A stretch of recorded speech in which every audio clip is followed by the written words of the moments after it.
Welcome to Blueprints for Liberty, Designing the Freedom Cities of Tomorrow.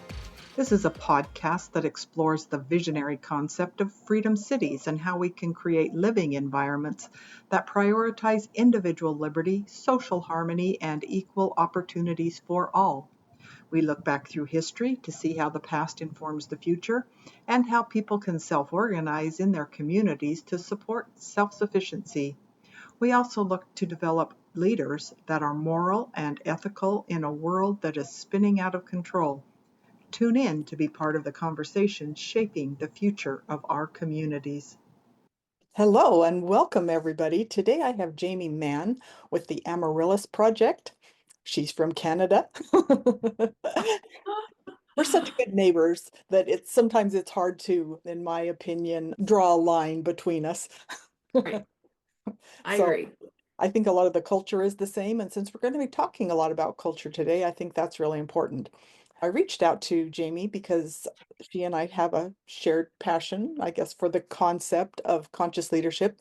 But we have discussed a little bit about how it's kind of a buzzword and, what does that mean? So I'll let her take a few minutes to introduce herself. And then from there, she can just jump into what her idea of conscious leadership is. Okay, thanks, Cheryl. I got so excited, Cheryl. I didn't even introduce myself. I just realized that. No, and I forgot you did too, because I'm like, this is really good. I'm formulating all these questions I have in mind. Yeah, But I'm go already ahead. thinking about it. Yeah.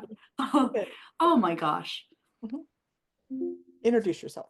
Okay, thanks. I'm doing it backwards. I just never follow instructions. Sorry, Cheryl. There you go. I'm a partner in a commercial construction company in Canada. Actually, my business partner and I are actually life partners as well. So we work together, raise our kids together, the whole thing. And my background is psychology, actually. So for the last number of years in our construction business, my interest was always, how do we create a better workplace? How do we create engagement? How do we have people that we work with that feel like they belong and they're not a number in a corporation or something like that? And so it's always that side of the business that always very much interested me. And so the last number of years, I have actually been doing separate work through the Amaryllis Project, which is a leadership advisory, speaking, and consulting business that I do.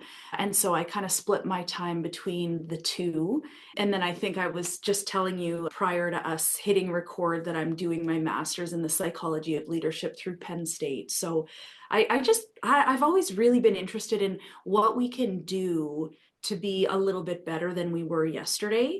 I would say, conscious leadership is something in my work, I kind of refer to it as connected leadership. It's this idea that if you want to picture leadership as, I like imagery, so I kind of think of an iceberg, right? When we use the word conscious, it's are we awake?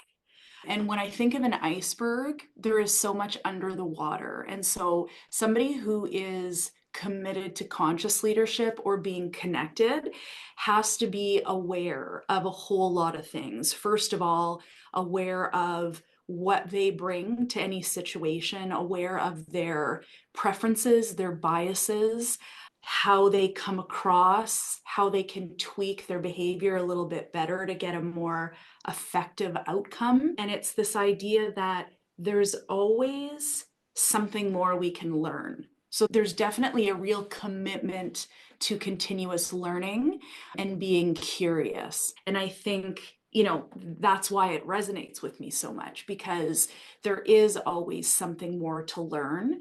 And I think one of the things in leadership and when I work with companies, I notice that sometimes when that is missing, that desire to learn, that's when we kind of lose our influence and our credibility and really our ability to work well with others is when we lose that. Yeah, thank you. I think some of the things that jumped out to me, and I'll get to this in a little bit, is the idea of continuous learning and being able to connect better with those that we work with. My own personal background, I'm an independent consultant, have literally worked with I say hundreds, it seems like hundreds, but at least 100 or more companies in my career. And whether Mhm. it be, government agencies, small business, large businesses, Fortune 500 companies, whatever, I have seen firsthand a lot of different cultures and Yeah. some of them more so than others. But we do have a shared background in the world of construction because Okay. my family is all, they've built houses. They're more on the residential side. Mhm. And my son right now works as an electrician in the commercial space. But especially you have sure have much more hands-on and practical experience in this than I do. But my experience, and my brother happened to work also before he retired in a commercial capacity, in the electrical world. And in all the years that he worked, he'd call me a lot of times, and there was a lot of frustration because it seemed to be a toxic workplace. Mhm. Construction, there's just such stress and the demands, and Mhm. quite often they would hire young people or people who didn't have the requisite skills. They'd just hire them as laborers. And so there's always a really high turnover rate. And rather than take the time, and to be fair, in the construction world, there's such a small profit margin. And, Mhm. you're so, I don't know what, not you personally, but Yeah, that yeah, I get it.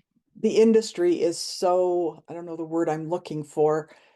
And my dad worked as an industrial electrician and he worked in a lot of different building large, he built or didn't build, he designed the blueprints for the electrical on an Exxon plant in Wyoming. Mhm. And so, they've worked at all different levels, but they just don't ever seem to have the time to develop talent.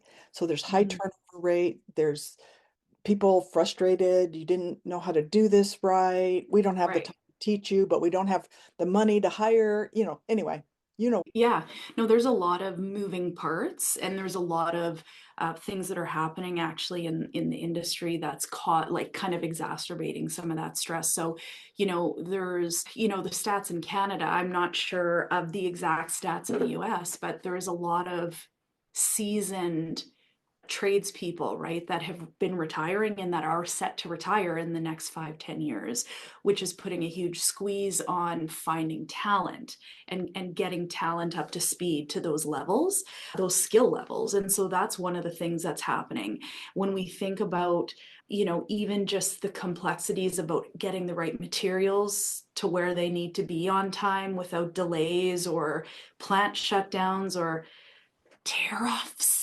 Yeah. And, I sorry, I just had to whisper that.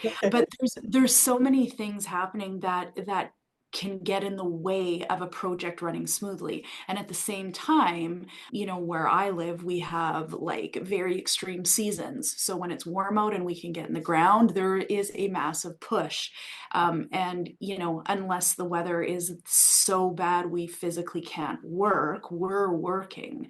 And so that also compresses timelines, and people still want what they want when they want it, right? So there's a lot happening. And I think that the pandemic obviously didn't help any of us as far as our just everything, like our coping skills, our feeling of connected, being connected to other people, like just feeling like you're part of a team. Like it really kind of was challenging for all people. And I think that there's a lot of stress that's coming out, trying to get new people up to speed.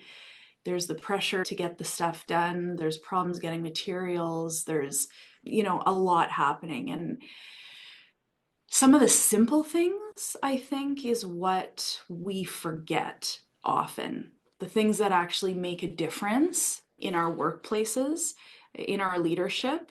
And I do believe that leadership is something we all need to think about, whether or not we have a title or we have some sort of seniority level or not. Because I mean, when I think about just construction sites, whether I am driving the dump truck and scrapping out a job site, whether I'm the person pushing a broom and making small cuts in something, or whether I'm the person running the job, essentially we all have impact on one another. And the impact we have on each other is far greater than we give ourselves credit for. And so, how I show up on a site or in a workplace and how I treat each person has a huge impact on how that job site or that workplace functions. And just like bad manners or rudeness is contagious, which is research backed, the same thing is also true about, behaving with respect and civility and treating others with dignity. That is also has a ripple effect. And so conscious leadership, going back there, is thinking, what is my impact? What is my actual impact? Mhm. Without relying on assumptions or patting myself on the back and going, no, I'm good, I'm good. I get along with everybody. I'm nice. People like me. And that might be true, but to always be able to question, okay, what are my biases, assumptions? Do I kind of hold my preferences as more important than the other people I work with? How do I collaborate with people? Am I truly respectful? Do I make people feel like they belong? Or unintentionally, do I sort of make people feel like they're outsiders? Because it's the feeling that is going to build our workplace culture where people like coming to work. And when they leave at the end of the day, they don't go, oh, thank God I have, 24 hours till I'm back at this hellhole. That's what we don't want, right? Yeah, you want people that when they wake up in the morning kind of look forward to going to work. And, you Right. know, having worked at numerous places, there have been plenty of them that I wake up in the morning and went, oh, do I have to face this today? Yeah. And then there's Right. How am others I that going to are, get through this? yeah, and it's amazing to me how much more productive I am, and my work product is so much better when I wake up in the morning and I go, wow, I'm excited to be there. And I think this applies to both the construction world, and I mentioned when we were talking earlier that even though I live in the United States and I was working remotely, I worked for a company out of Kitchener, which is by Toronto. Hmm. Hmm. And it was probably one of my favorite. I mean, I've had several favorite jobs, but this one in particular, the reason it was my favorite was because as soon as I started, they assigned me a mentor. Mm-hmm. And a mentor is nothing more than a leader. Mm-hmm. And she kind of taught me the ropes and, how to navigate, kind of some pitfalls to avoid and where to find information and who to go to when I had questions. And when so because I had a really good mentor, I got assigned a meaningful project right out of the gate, Yeah. which was really important. And I did it under her guidance and things. And so I think you brought up something that I thought was really valuable, is the idea that being a leader is not necessarily tied to a position or seniority. It's more Mm-hmm. based on, am I in a position to influence someone else? Right. And how is my influence impacting those around me? I know that my son has been working for probably 10 years, maybe longer, as an electrician. They've tried to promote him to be a project manager. He hated it. Then they Yeah. tried promoting him to be a foreman. He hated it. He didn't want to. But he's the one that always gets assigned to the newbies. He loves it. Right. And I'm not a leader. I'm just like the person that nobody else wants to show these, greenies how to do the job. And once again, how to navigate the politics that come with every job and everything. And so I think when we step back and we look at the fact that we are all leaders in our own right, because all of us have some kind of influence over someone else, Yeah.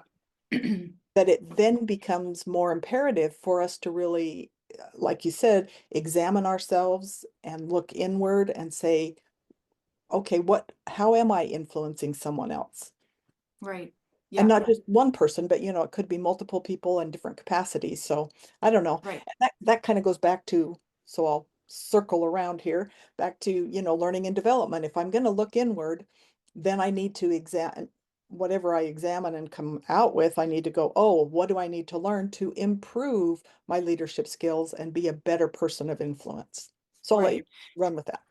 Right. Yeah. And the thing that, I always say to people too is when we're committed to building our awareness, learning how we can be a little bit better or a little bit more effective, we have to get comfortable with gathering feedback. So, the interesting thing too is when we think about self-awareness, there's research showing that, most of us, it's 85% or something like that, or even higher, say, we're self-aware. But the research actually shows it's more like 10 to 15% actually are.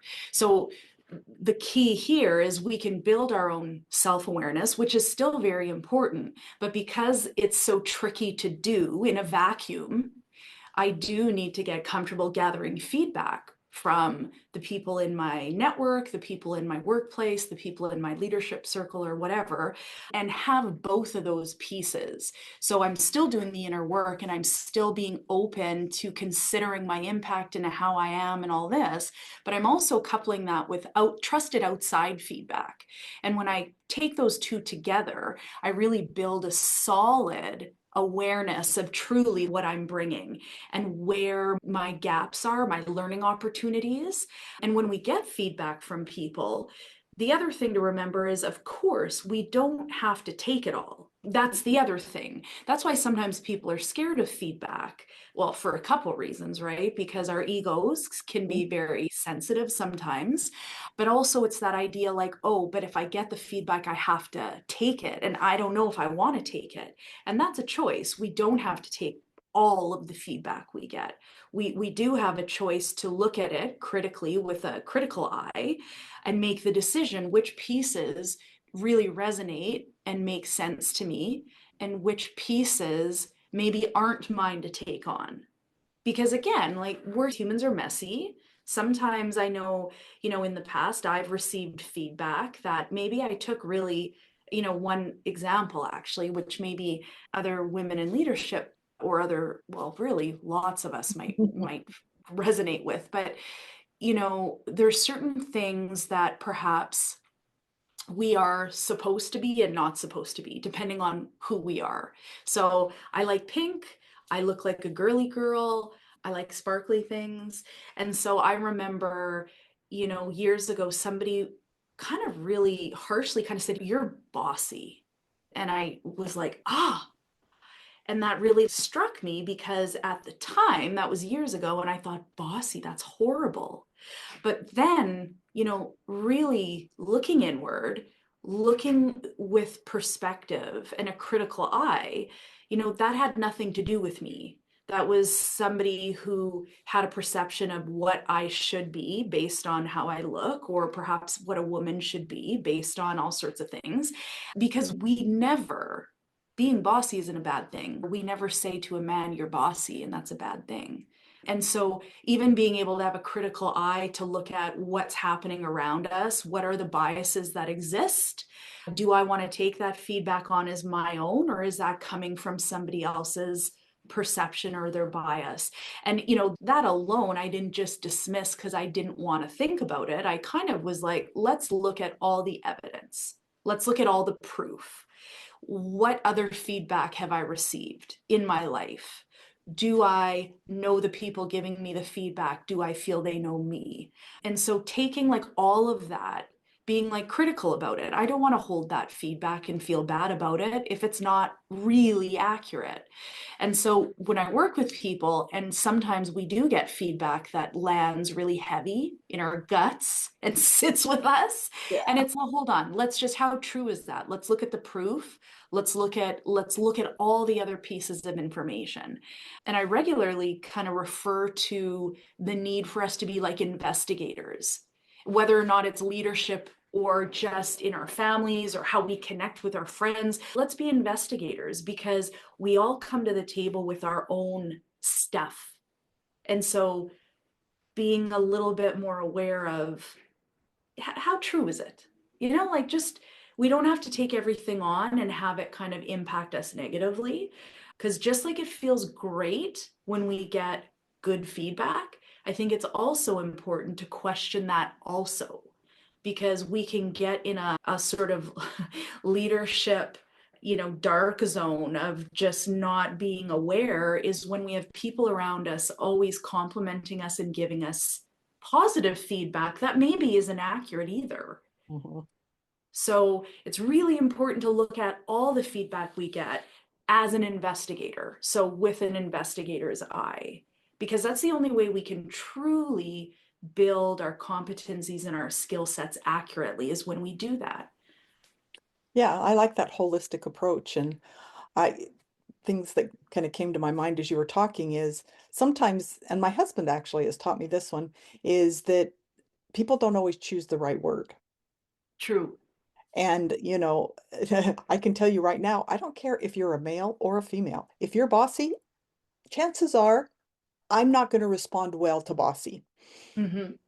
And sometimes, we may be acting in a way that the person conveying that message couldn't think of a different word at the moment that was Mm-hmm, mm-hmm. possibly a little bit more accurate. And so a good Right. leader, I think, will ask for clarification. Yeah.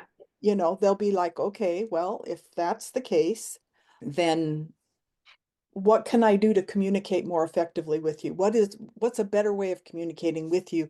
Because, I'm sure we all go back to when we were kids or whatever, and our bossy parents, because Yeah. if Yeah. we had good parents, we had bossy parents, Yes. Right. kind Right. of thing. Yeah. Um, but as soon as my mom would, go do the dishes, she always used to say, I can just see the hair on the back of your neck stand up,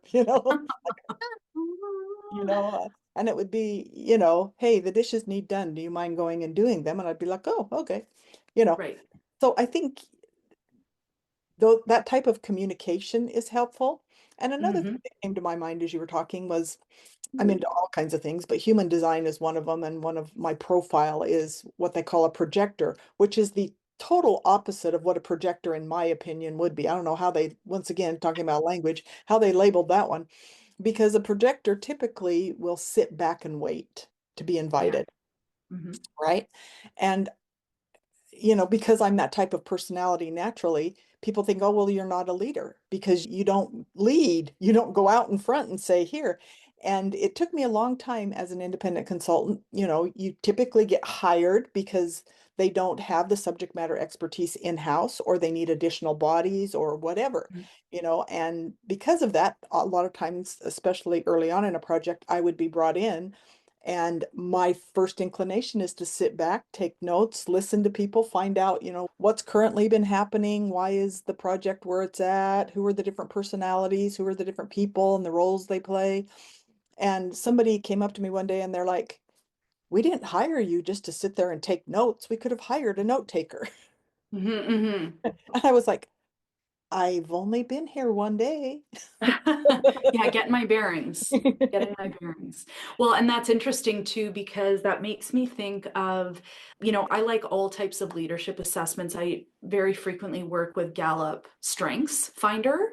And one of the things there is, one of their pillars of strengths is the influencing strengths. And so, I know in my own case, when I did that assessment many years ago, my influencing strengths are lower. And I remember having that feeling like, well, how am I actually a leader if all my influencing strengths are not my strengths? Mhm. Yikes, I guess I'm not a leader. But what it really points to is that we manage to accomplish things all in a different fashion. And so, in the sense of, Gallup strengths, is okay, well, all the other strengths that I have all work together to work to influence and lead. So just because perhaps I'm not let's call it a traditional leader of, giving orders and, bossing people around and stuff like that, doesn't mean, there's no capability to lead and influence. It's just a different style, just like what you're saying, right? In human design, there's different ways to lead. And one of the interesting things that I'm super interested in is the idea of how leadership is affected by what people think a real leader is. Mhm. Do I take somebody seriously and see them as a leader if they come across different than my ideal picture of a leader? And realistically, I'll use, air quotes, the ideal picture of a leader is, the traditional middle-aged dude. Probably most people would say white dude And that traditional style of leading from many years ago isn't actually what's most effective today. And when we think about, you know, all the young folks coming into the workforce and what they're looking for, that they don't resonate with that type of leader. And that's why conscious leadership, being more authentic, I mean, the whole arm of authentic leadership research is really interesting. But how to connect with people as a human, you still have expectations, you still influence, you still directly communicate, hold people accountable, like that all still happens, but it's just packaged differently. And if we're unable to connect with people, we're really at a disadvantage when it comes to leading, because people aren't responding the same way as they did years ago. Yeah, and I did a lot of research in 2010, 2011 on this whole, because I'm a boomer and Right. I come from that generation, and I was working with a lot of who were at the time millennials. I guess they're Mm-hmm. still millennials, but I mean, you know what I mean? Right. Kind of get the idea. And it was like, okay, how, and because I did a lot of onboarding programs, I created a ton of onboarding programs. It was really important to understand these different generational differences. Right. And I found that really interesting. And how do they respond? And a book that just came to mind while you were talking was, it's been out for, I don't know, 15, maybe even 20 years. It's called Quiet. I don't know if you've ever heard Mm-hmm. of it. Mm-hmm. I Yes. mean, it's like this thick, and I'm like, how Yeah. can you write that much about quiet, you know? Right. Right. And it really resonated with me because I tend to be quiet, and I'm like, if you give me a personality test, my kids joke that literally I'll score 99% on the introvert scale. Yes. Right. And they're like, introverts don't get up and do public speaking, but you do. Introverts Mm-hmm. don't sit on podcasts and talk to people, but you do. Right. And I'm like, Right. you've got, a completely different view. And then Julian Stodd out of the UK, he's done quite a bit of research on what he calls quiet leadership. Mm-hmm. And I'm really fascinated by his work, and I really like what he's put out there because I have found that, once again, a leader is just a person of influence, and your Mm-hmm. influence can have a ripple effect. And then if I get into all my reading lately, but David Hawkins has written a book called Power versus Force, which Mm-hmm. once again is a book it's very heavy. I wouldn't highly recommend it unless you're into heavy reading. Quiet's Right. much easier to read, but he has these levels of consciousness that he goes through.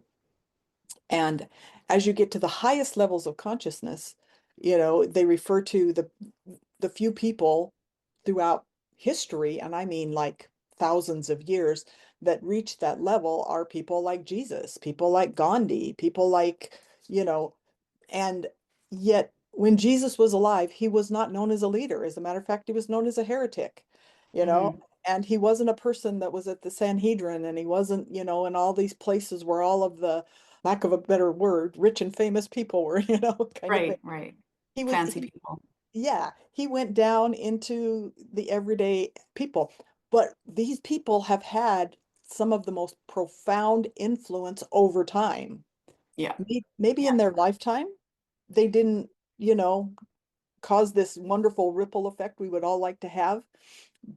But that's where I think too, that understanding that leadership isn't always about being in the lead. It's not always about being out front. It's not always about being an extrovert. It's not always about, these grandiose things. It's Right. working internally to raise our own levels of consciousness through the things that you've mentioned, so that we can then in turn be a person of influence, whether now or through generations. Right. And I mean, I think it's really important also to for all of us, whatever our role is, to think about, okay, what do I actually think, in air quotes, real leader looks like, or what they do or don't do. Because the funny thing, tricky thing about our brains is that, we make a lot of meaning out of meaningless things. So it really depends on our experiences, like what we learned growing up about certain things, who we spent our time with, all of this kind of stuff is still impacting us as adults. So what do I think about, say, somebody one day, or I took an assessment or whatever, somebody called me an introvert. Oh gosh, you're sure shy. So what do I do with that? Do I make that mean that I can't do certain things? Therefore, I don't do certain things. Therefore, I prove to myself I can't do those things. There's just a lot of meaning we make. And so questioning, if you find yourself saying, I'm not really a leader, I'm not really a people person, whatever it is, how true is that? And that belief, what does that mean for you going forward? It's not a big deal if you're like, it's not keeping me from doing anything I want to do, fine. But to be able to think about that, is it getting in your way or kind of making it more challenging for you to do the things that are important to you? Because as you said, there's a lot of different ways to lead. And I think the other thing too is our society is really good at automatically giving people labels. We give ourselves labels too, but labels are a big thing because they make sense for us and our brain likes to make sense of things. And so if there's certain labels we hang on to, maybe we thought this about us decades ago. How is that still true? Do I want it to be true?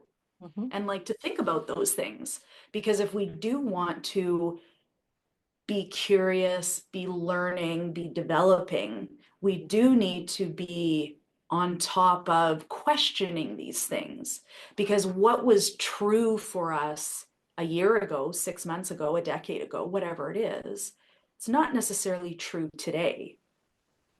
Yes.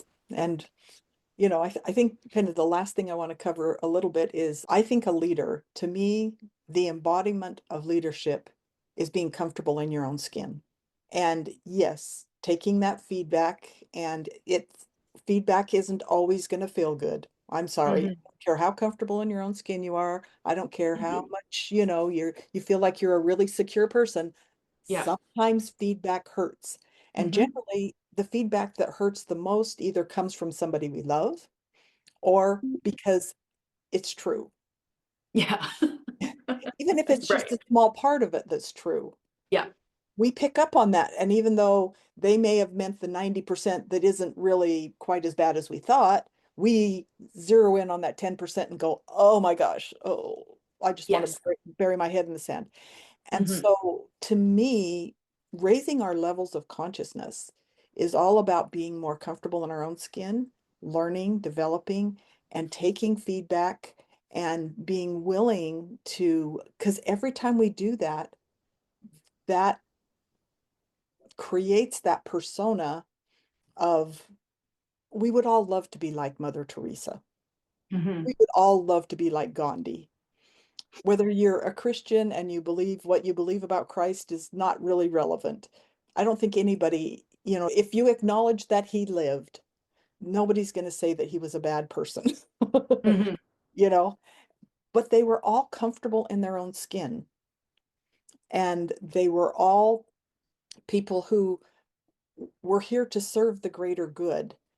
And the only reason they could do that is because of their higher levels of consciousness and because they were comfortable in their own skin.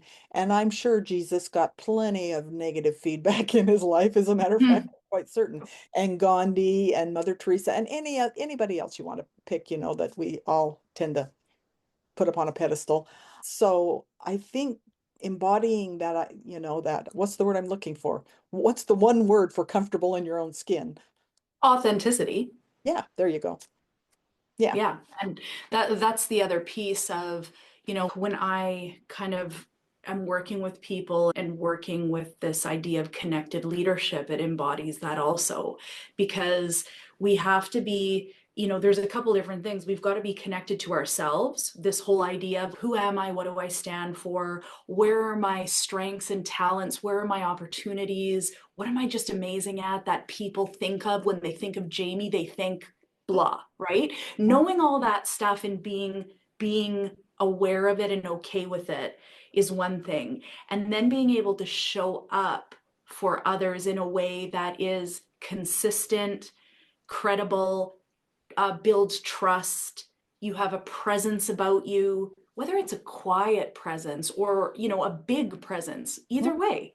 But mhm. that authenticity is really important to connect with others and to be able to build trust, build influence, and just have meaningful relationships. And so that authenticity thing is really important. And I think when we're not confident in who we are, being authentic is very challenging. Because if I'm not confident in who I am and I don't understand who I am, I'm not connected to myself, then I might feel like I need to be somebody else in every situation because I just don't feel I know who I am. And that can be off-putting. And I know I've worked with people where you just don't know what you're going to get because they don't have that consistent way of being. And so there is a little bit of discomfort there as far as, okay, which Jamie am I going to get today? Yeah. Or how's she going to be with this thing going on? Because I just never know. It's a little bit, it kind of keeps you on your toes. It's not as comfortable. Yeah. And I think in the world we live in overall, authenticity is really lacking because I always tell people, unfortunately, I think from the time we're young, we're conditioned to conform. Mm-hmm. And now I'm not saying we let our kids run wild and don't have rules and guidelines. Don't, anybody out there mistake me for saying this. But Mm-hmm. I do think, allowing your kids to not necessarily challenge you, but allowing your kids to say, "Hey, mom, why did you say that?" Or,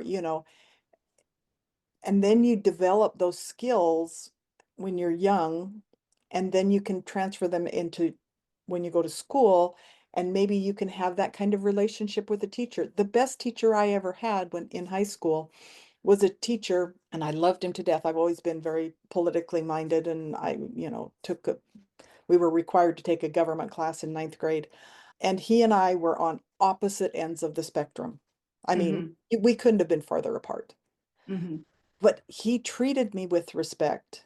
And because he treated me with respect, and because my parents did allow me, some latitude to kind of push back, I felt comfortable pushing back and saying, well, I don't agree with you on that particular thing. And politics and religion are going to make enemies Yeah, of everybody, right? right. And I ended up being an aide for him for the next 3 years, and he challenged me, but I felt comfortable with him challenging me. And, I took his feedback to heart, even when I didn't agree with it, I didn't like it, and maybe it was because it was a political thing, but maybe it Yeah, was just because he didn't like the way I wrote this paper, or, yeah, I needed to communicate better, or I didn't use good resources, all right. those different types of things. And so I learned that it's okay to push back. It's okay to say, what did you mean? Why? Now, I will admit it's a little different story, when my husband will tell you, he goes, I have to be so careful around you all the time. You really thin skin, I'm like, it's a little different when it's somebody you're really Yeah, right.